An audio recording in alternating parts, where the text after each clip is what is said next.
tous, je suis Magali, fille de Lune Tarot, et ce soir je vais faire votre tirage pour le mercredi 20. Demain, on va aller voir les énergies qui vous entourent, et puis 5 de bâton, essayez de voir si on peut vous donner un conseil pour que vous puissiez passer, wow, ça se mélange les mots, une bonne journée de mercredi 20. J'étais en train de me demander, j'aime bien, je commence à avoir quelques jeux de tarot. Pendant un moment, j'ai juste tiré avec celui-ci. Et là, je me suis dit à l'ancienne, tarot de Marseille. Allons voir ce que le tarot de Marseille a à nous dire pour mercredi 20 novembre. Les énergies environnantes pour le mercredi 20. Je ne sais pas comment vous avez passé votre journée, mais au final, moi, c'était très énergétisant. Donc, allons voir comment ça va se dispatcher, cette énergie. Cette énergie, en tout cas la mienne.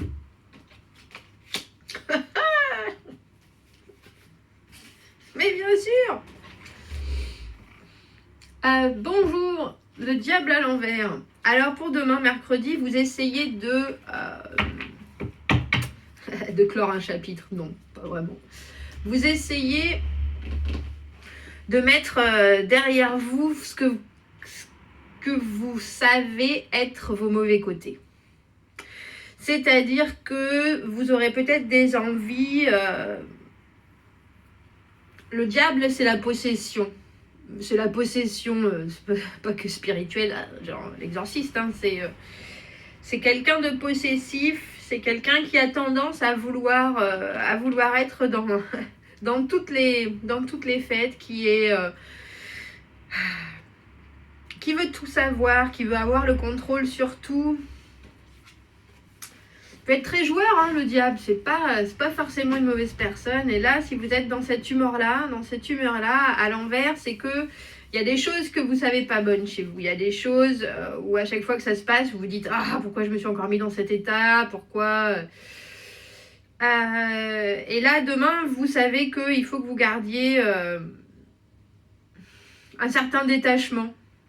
Comme vous pouvez le voir, le diable, il a ses deux esclaves là. C'est vraiment s'attacher les gens par tous les biais possibles et imaginables. Hein. Ça peut être un trop plein de gentillesse, ça peut être donner à n'en plus finir, ce qui fait que les gens deviennent attachés à vous parce que vous faites partie de leur bien-être, entre guillemets. Il y a une grande idée de codépendance avec le diable. Et puis il y a aussi, c'est ma carte de sexe, drogue et rock'n'roll, donc tous les plaisirs de la vie poussés à l'extrême. À l'envers, vous essayez de retrouver je vais dire une vie un peu plus saine. Bande de débauchés. Non mais vous essayez de faire attention aux choses qui vous cliquent et qui vous décliquent, c'est-à-dire les choses qui vont appuyer là où ça fait mal et qui vont vous faire sortir de vos gonds, les choses qui vont vous faire trifouiller le téléphone portable pour aller voir les messages de votre autre moitié, les choses, voilà, tous ces côtés un peu extrêmes, un peu toxiques. Là, vous avez envie de les mettre de côté et puis de vous dire bon, je respecte tout ce qui se passe autour de moi. Je vais essayer de contrôler tout ça en fait, mais d'un bon contrôle, pas d'un contrôle excessif comme le diable peut l'être en fait. Nous avons ensuite la lune, la reine d'épée, l'amoureux à l'envers et le 4 de bâton. Intéressant, un choix en cette belle journée de mercredi. Je ne sais pas si ce sera une belle journée, mais avec la lune, il y a des choses qui sont enfouies. Alors ça peut être des secrets tout simplement qui devraient sortir, des informations que vous n'avez pas forcément. qui vous mettent un peu dans une espèce pas d'angoisse, mais d'anxiété. Vous vous dites, il me semble qu'il y a quelque chose que je devrais savoir. Il y a une intuition qui vous dit que ça peut sentir le poisson.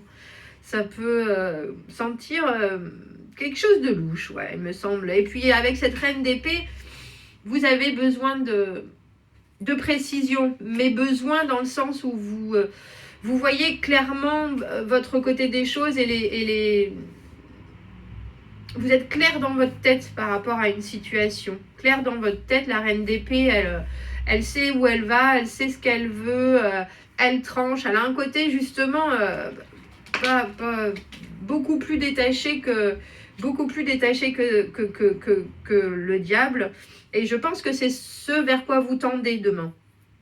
Un espèce de détachement qui vous permet de prendre du recul sur une situation parce qu'il y a des choses qui vous angoissent et puis qui vous mettent pas très très bien avec cette lune. Moi j'adore cette carte de la lune, mais elle a une espèce de côté très nostalgique pour moi. Très nostalgique, on essaye, on a tendance à voir plutôt le côté vide que le verre vide que le verre plein. On ressasse un peu sur des choses qui ne sont pas forcément très bien passées. Elle a un petit côté retour vers le passé, mais dans les côtés un peu sombres, un peu tristes. Pour moi, la lune, il y a vraiment un côté très nostalgique à cette carte. Et ensuite, on a l'amoureux à l'envers pour finir cette journée. Donc, pour le coup, dans le tarot de Marseille, dans mes autres tarots, l'amoureux, c'est souvent un couple. La version anglicisée, on dira anglo-saxonne, du Rider-Waite, présente l'amoureux comme un couple. Et puis, c'est vraiment avoir trouvé son autre. L'amoureux dans le tarot de Marseille, c'est souvent un choix. C'est souvent un choix. Et quand il est à l'envers, c'est qu'il a du mal à faire ce choix. Vous avez du mal à faire un choix, où il y a un choix qui est partie prenante de votre vie en ce moment et qui ne se débloque pas. Et pourtant, après, on a le 4 de bâton. Et là, le 4 de bâton, c'est carrément la construction, la célébration pour construire quelque chose. C'est les fondations d'une maison, c'est les fondations de quelque chose. On va éclaircir parce que c'est fort intéressant. C'est fort intéressant. Qu'est-ce que... Là, déjà, on a beaucoup de couleurs. On va prendre celui-là. Alors, ouais, je pense que vous essayez de garder votre calme demain. Je pense que si vous êtes avec cette énergie du diable à l'envers, il y a quelque chose qui vous entre c'est pas que de l'anxiété, mais il y a quelque chose qui vous je vais trouver le mot, laissez-moi une seconde, qui vous titille. Voilà, c'est ça. Il y a quelque chose qui vous titille. Vous auriez vraiment envie je pense que c'est de savoir quelque chose. Parce que là, on a quand même le choix. On a quand même la reine d'épée avec sa façon de voir les choses très claire. Et puis, elle a la même épée que la justice. Elle tranche. Pour permettre la libération. Et je me demande si demain, vous n'êtes pas tenté de prendre, comment on peut dire, un raccourci pour essayer de réussir à trouver ce choix ou à ce qu'on donne réponse à votre questionnement. Il y a quelque chose de l'ordre que ça vous titille, mais c'est plus que ça vous titille, ça vous démange carrément de replonger vers des abîmes de possessivité, d'appartenance, de reprendre un espèce de contrôle sur quelque chose ou sur quelqu'un, sur une situation ou sur une personne. Bah là, pour le coup, on a le 4 de bâton à l'envers. On a le 4 de bâton au milieu du jeu. Et là, qui éclaircit. Donc, parce que pour l'instant, vous ne savez pas si cette construction, elle est possible, j'ai l'impression. Vous ne savez pas si cette construction, elle est possible. Je peux vous dire que si, puisque c'est à la fin du tirage. Et on va voir ce qui relie ces deux cartes, l'une à l'envers, l'autre à l'endroit, parce que vous êtes... Pour l'instant, vous ne voyez pas quelque chose de constructible. Voilà, c'est ça. Vous ne voyez pas quelque chose de constructible. Il y a le 3 d'épée à l'envers. Vous savez que vous en avez bavé peut-être. Vous en avez bavé. Le 3 d'épée, j'aime beaucoup cette carte-là. Elle est très, très parlante. Là, il est à l'envers. Mais enfin, à l'endroit, il a pris 3 cartes, 3 flèches. En plein cœur, le 3 d'épée, c'est le cœur brisé. À l'envers, c'est quand on commence à se dire bon, bah, il faudrait sortir de ce deuil-là. Je commence à voir le bout du tunnel. Il est temps. Mais pour l'instant, même si vous voyez le bout du tunnel, vous avez du mal à voir quelque chose de vraiment construit. Je pense que c'est avec une personne. Hein, j'ai l'impression, pour l'instant, on n'a pas de couple, mais ça sent quand même. Et j'ai l'impression que vous vous battez pour ne pas reproduire les mêmes schémas. Là, demain, c'est ce que vous allez faire. Il y a l'envie de sortir justement de la codépendance. Il y a l'envie d'être... Je pense qu'avec cette reine d'épée qui veut être si détachée, il y a l'idée que il serait temps d'être heureux par soi-même et que même si l'autre n'est pas forcément heureux, bah, on a quand même le droit à ça. Ouais. J'étais en train de, quand je disais être heureux par soi-même, je me disais qu'il y avait une histoire de couple. Et on a le 2 de coupe qui éclaircit la lune. Donc c'est une connexion amoureuse très forte qui vous angoisse. Je pense que vous ne savez pas où vous allez, ou alors, je viens de retourner, je vais la mettre là. Et là pour le coup c'est le roi d'épée à l'envers. Vous savez pas, on l'a eu hier, on l'a eu pour aujourd'hui, ah non c'était le roi de denier à l'envers. Vous savez pas, on a le roi et la reine d'épée. Moi je pense qu'il y a une connexion, à un grand niveau, mais vous vous angoissez pour quelque chose. Le roi d'épée, quand il est à l'envers, son émotionnel passe au-dessus de sa pensée très logique. Lui qui d'habitude arrive à donner des réponses précises, concises, là il est tout flou, il est tout confus. Il peut passer de la passion la plus démesurée à une froideur complète et totale, un vrai congélateur. Et je pense que vous avez du mal à voir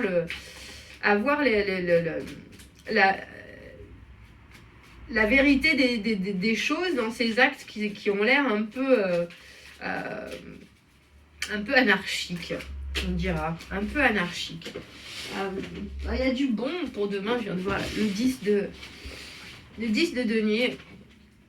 Donc cette connexion, elle vous angoisse, mais vous savez aussi que c'est très très très puissant. C'est très très puissant, c'est très fort. Un roi et une reine sur le même tirage, ça veut dire que les personnes sont au même niveau, en tout cas émotionnel ou éventuellement même d'engagement, mais on sait très bien que même si les gens peuvent être au même niveau d'engagement, il peut y avoir des choses qui font que ça ne fonctionne pas. En tout cas là, il semblerait que vous êtes en train de faire un deuil, que vous êtes en travaux, que vous voyez pas quelque chose de construit, et je pense que cette personne, avec sa confusion, mais ce que vous lui apportez, c'est pas... comment je peux dire ça, c'est si vous avez une aura de non-engagement et de deuil relationnel, entre guillemets, c'est sûr que ça permet pas non plus le complet équilibre émotionnel comme ce roi d'épée a traditionnellement. Il est plutôt détaché, mais après quand il reçoit des signaux mixtes, je pense que ça doit vraiment le... Et quand je dis signaux mixtes, signaux mixtes, on a le 7 de coupe à l'envers, qui est, il ne sait pas si c'est du rêve ou de la réalité, cette relation en fait. Il ne sait pas si c'est du lard ou du cochon, il ne sait pas si c'est du concret ou juste des châteaux de cartes.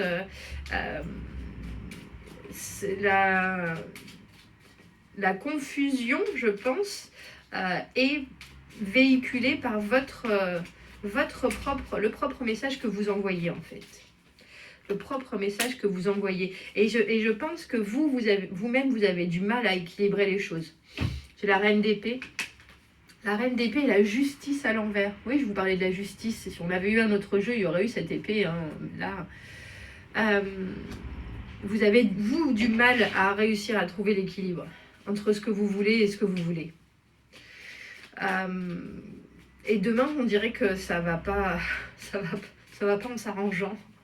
On dirait que quand on a la justice à l'envers, c'est que justement, on a du mal à trancher. C'est que pour l'instant, on a l'impression qu'on n'a pas tous les éléments, qu'on ne peut pas vraiment prendre de décision. Et pourtant, vous trouvez relativement clair dans ce que vous pensez. Mais après, ce que vous amenez et ce que vous montrez, ça ne l'est pas forcément. Ça ne l'est pas forcément. Donc, ce choix, oui, notre amoureux à l'envers, ce choix bloqué, ça paraît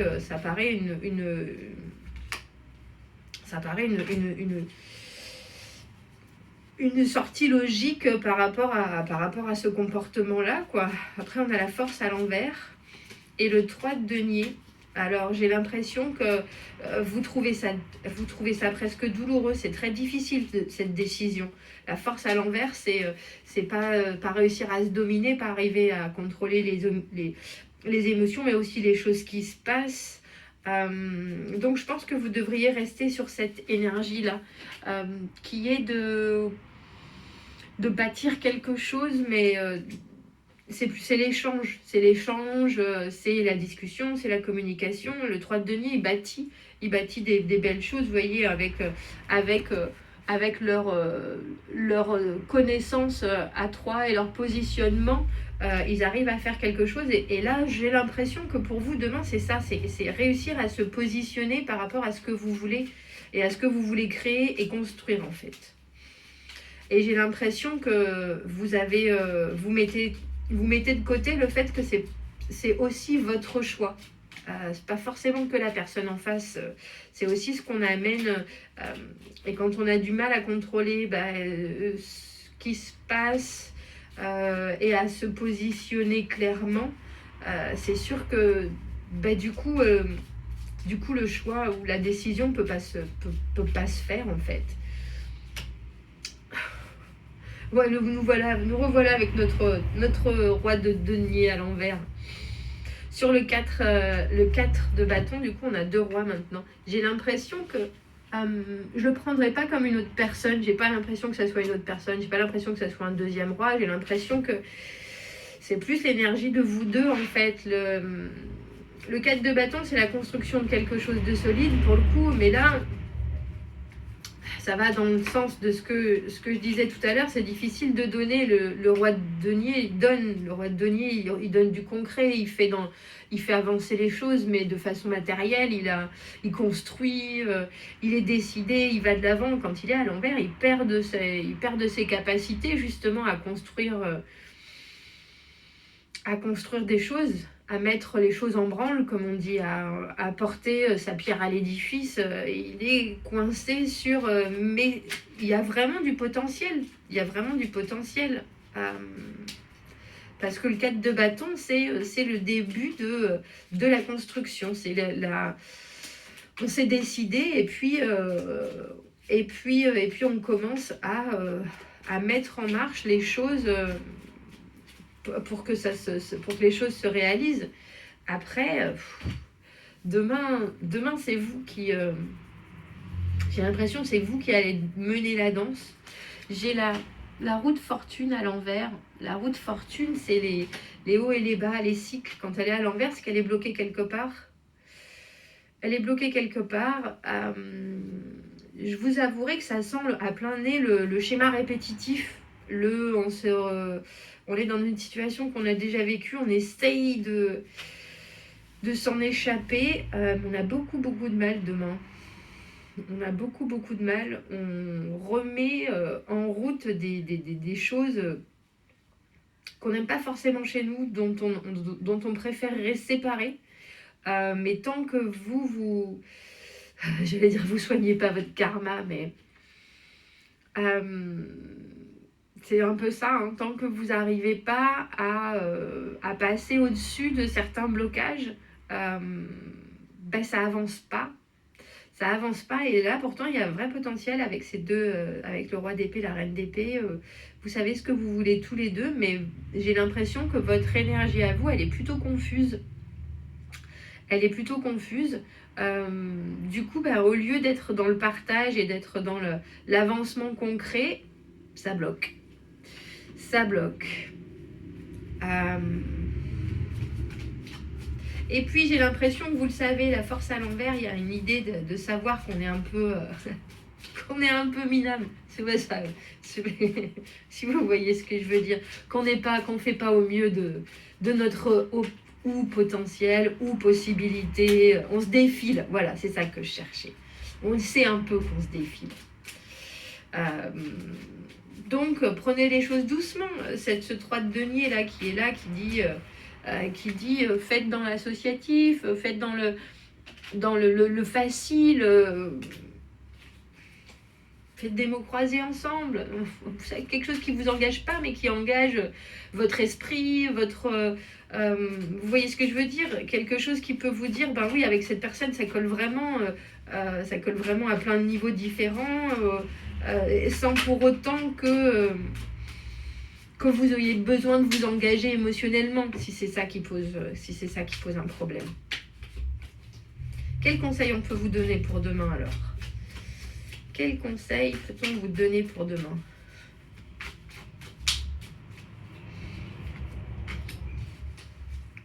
Ça, c'est par rapport au diable à l'envers. Ça, c'est sûr. Ça, c'est sûr. Ah, parce que moi, je me suis dit que vous vouliez peut-être pas vous engager, que vous n'étiez pas clair. Mais là, ça nous dit aussi, moi, je pense au diable à l'envers. Vous êtes à l'envers, pas à l'endroit. Parce que ça, c'est la carte de l'étouffement. Vous voyez, le serpent et la souris au milieu, là. Smother, c'est pas étouffé, mais ça veut dire... c'est un peu ça, si. Ça veut dire aimer tellement qu'on... je t'aime. Vous voyez, c'est donc... alors, le diable à l'envers, il essaie de se défaire de cette attache, de cette accroche, de cette envie de garder pour soi, de posséder, hein, vraiment. Et ça peut aussi être compliqué à comprendre pour quelqu'un si vous avez l'air très très attaché, très très dans l'histoire, avec un terrible besoin de contact, de relations, etc. Et puis d'un autre côté, dès qu'il y a quelque chose qui doit avancer un peu dans le concret, vous faites marche arrière. Ça peut être aussi des messages très, quand je disais, voilà, des messages mixtes.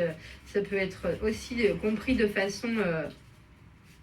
ça peut ne pas être compris du tout, tout simplement, et mettre la confusion dans l'esprit de votre autre personne. Alors, mon tout petit jeu, que nous dit-il?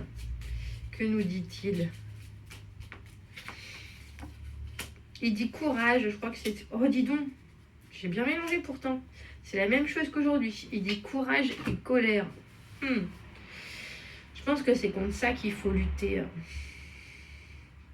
Et je sais pas si c'était, je me souviens plus exactement du message de ce matin, mais je pense que ça avait rapport avec de la compassion. Et moi, je le prends comme ça. Quand j'ai courage et colère, avec un tirage comme ça, je dirais, vous fouettez pas avec des orties. Voilà mon conseil de la journée de demain, mercredi. Vous fouettez pas avec des orties. Prenez votre courage à deux mains, avancez à la vitesse à laquelle vous pouvez avancer, et puis vous mettez pas en colère si vous n'y arrivez pas. Vous mettez pas en colère si la personne en face comprend pas. Vous mettez pas en colère si vous-même vous comprenez pas votre comportement. On respire et on se détend. Et puis prenez votre courage à deux mains. Vous pouvez pas faire avancer les choses comme vous en avez envie si vous restez toujours en retrait quand les choses commencent à devenir sérieuses. Ça fait pas avancer le schmilblick. J'aime bien cette expression aussi. Voilà mes conseils pour la journée de mercredi. Je vous souhaite de passer une très bonne journée. C'est doux et corsé à la fois, ce tirage. Commentez si ça vous parle, si ça résonne avec ce que vous vivez.